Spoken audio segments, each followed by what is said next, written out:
প্রথমেই প্লেটে নিয়ে নিয়েছি 2টা টমেটো, 4 টুকরো আদা, 6-7 কোয়া রসুন, 1 টেবিল চামচ লাল মরিচের গুঁড়া, 7-8টা কাঁচামরিচ ও 2 টেবিল চামচের মতো ধনিয়া পাতার ডাটা দিয়ে সবগুলো উপকরণ আমি ব্লেন্ডারের জগে দিয়ে খুব ভালোভাবে ব্লেন্ড করে নেব। আসসালামু আলাইকুম এভরিওয়ান, আজকে খুবই মজার একটি খাসির মাংসের রেসিপি তৈরি করে দেখাবো। তো এর জন্য প্রথমেই এই মশলাটা আমি করে নিয়েছি। এবার চুলায় একটা প্যান বসিয়ে দিয়ে দেব হাফ কাপ তেল, দিয়ে দেব আস্ত গরম মশলা, দিয়ে মশলাটা একটু নেড়ে চেড়ে 2-1 মিনিট ভেজে নেব। যখন ভালোভাবে ভাজা হয়ে যাবে তখন দিয়ে দেব 2 কেজি খাসির মাংসটা দিয়ে আমি ভালোভাবে নেড়ে চেড়ে কিছুক্ষণ ভেজে নেব। এই মাংসটা এইভাবে ভেজে রান্না করলে খেতে কিন্তু দুর্দান্ত লাগে। তো আমি কিছুক্ষণ পর পর নেড়ে চেড়ে মাংসটা খুব ভালোভাবে ভেজে নিয়েছি। এবার এর মধ্যে দিয়ে দেব ব্লেন্ড করে রাখা মশলাটা, দিয়ে দেব ব্লেন্ডারের জগটা ধুয়ে হাফ কাপ পানি ও 1 কাপ পেঁয়াজ বেরেস্তা দিয়ে সবগুলো উপকরণ নেড়ে চেড়ে খুব ভালোভাবে মিশিয়ে নেব।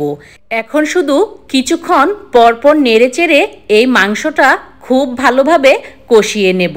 এই মাংসতে আমি ধনিয়ার গুঁড়া ব্যবহার করিনি, এর জন্য ধনিয়া পাতা ডাটা দিয়ে দিয়েছি। তো দিয়ে দিচ্ছি স্বাদ মতো লবণ, দিয়ে আবার নেড়ে চেড়ে খুব ভালোভাবে মিশিয়ে দিচ্ছি। এই পর্যায়ে আমার মাংসটা খুব ভালোভাবে কষানো হয়ে গিয়েছে। এখন দিয়ে দেব 1 চামচ ভাজা জিরা গুঁড়া ও কয়েকটা আস্ত কাঁচামরিচ। আজকের মাংস রান্নায় আমি কোনো ঢাকনা ব্যবহার করব না, খোলা রেখে চুলার আঁচটা একদম লোতে রেখে এই মাংসটা রান্না করব। আর ঢাকনা দিয়ে ঢেকে দিলে কালারটা নষ্ট হয়ে যাবে।